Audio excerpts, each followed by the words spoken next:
Kottayam medical കോളേജിൽ കെട്ടിടം തകർന്നു വീണ് മരിച്ച തലയോലപ്പറമ്പ് സ്വദേശിനി ബിന്ദുവിന് നാടിന്റെ അന്ത്യാഞ്ജലി. ചടങ്ങുകൾക്ക് ശേഷം മൃതദേഹം വീട്ടുവളപ്പിൽ സംസ്കരിച്ചു. രാവിലെ മൃതദേഹം കോട്ടയം തലയോലപ്പറമ്പിലെ വീട്ടിലെത്തിച്ചപ്പോൾ വികാരനിർഭരമായ രംഗങ്ങൾക്കാണ് സാക്ഷ്യം വഹിച്ചത്. ഉറ്റവരും ഉടയവരുമടക്കം നിരവധി പേരാണ് ബിന്ദുവിനെ അവസാനമായി ഒരു നോക്ക് കാണാൻ വീട്ടിലേക്ക് ഒഴുകിയെത്തിയത്.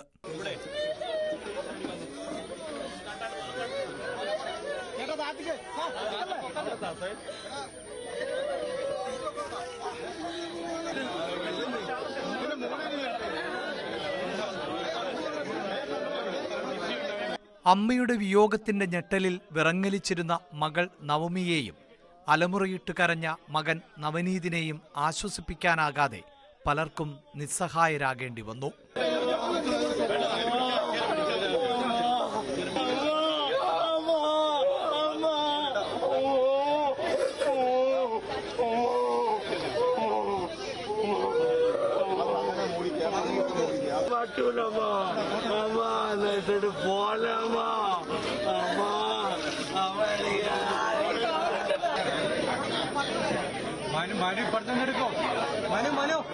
പ്രതിപക്ഷ നേതാവ് വി.ഡി. സതീശൻ, കെ.പി.സി.സി അധ്യക്ഷൻ സണ്ണി ജോസഫ്, തിരുവഞ്ചൂർ രാധാകൃഷ്ണൻ, ചാണ്ടി ഉമ്മൻ, സി.കെ. ആശ എം.എൽ.എ തുടങ്ങിയവർ വീട്ടിലെത്തി കുടുംബാംഗങ്ങളെ ആശ്വസിപ്പിച്ചു.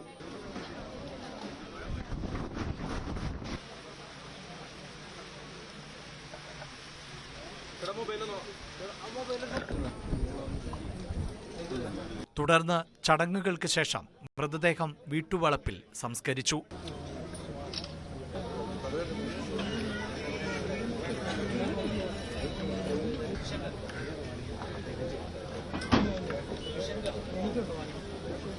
അതേസമയം രക്ഷാപ്രവർത്തനത്തിൽ വീഴ്ചയുണ്ടായി എന്ന് ബിന്ദുവിന്റെ കുടുംബം ആവർത്തിച്ചു. ഉത്തരവാദിത്തപ്പെട്ടവരുടെ വീഴ്ചയാണ് മരണത്തിലേക്ക് നയിച്ചത്. ആരോഗ്യമന്ത്രിയോ മറ്റുത്തരവാദിത്തപ്പെട്ടവരോ വിളിച്ച് ഒരു ആശ്വാസവാക്ക് പറഞ്ഞില്ല എന്നും ബിന്ദുവിന്റെ ഭർത്താവ് വിശ്രുതൻ പ്രതികരിച്ചു. കാണാനില്ലാത്തപ്പോൾ അവിടെ ബഹളമായല്ലോ. അവിടെ ബഹളമായപ്പോൾ വാർഡിൽ കിടന്ന നമ്മുടെ ഇപ്പം ഈ ബിന്ദു ഇരുന്ന വാർഡിൽ, എൻ്റെ കൊച്ചിരുന്ന വാർഡിലുള്ള ആൾക്കാരെയൊക്കെ മാറ്റിയല്ലോ. അവിടെ ഓപ്പറേഷൻ ചെയ്തവർ കിടക്കുന്നവരുണ്ട്, ബാക്കിയുള്ള ആൾക്കാർ കിടക്കുന്നവർ എല്ലാവരെയും അവർ മാറ്റി. കെട്ടിടം ഒഴിഞ്ഞു വരിക എന്നാണ് അവർ പറയുന്നത്. അപ്പോൾ ഉള്ള എല്ലാം ഷിഫ്റ്റ് ചെയ്ത് അവിടുന്ന്. അതിൻ്റെ കൂട്ടത്തിൽ എൻ്റെ കൊച്ചിനെ എടുത്തുകൊണ്ട് പോയി.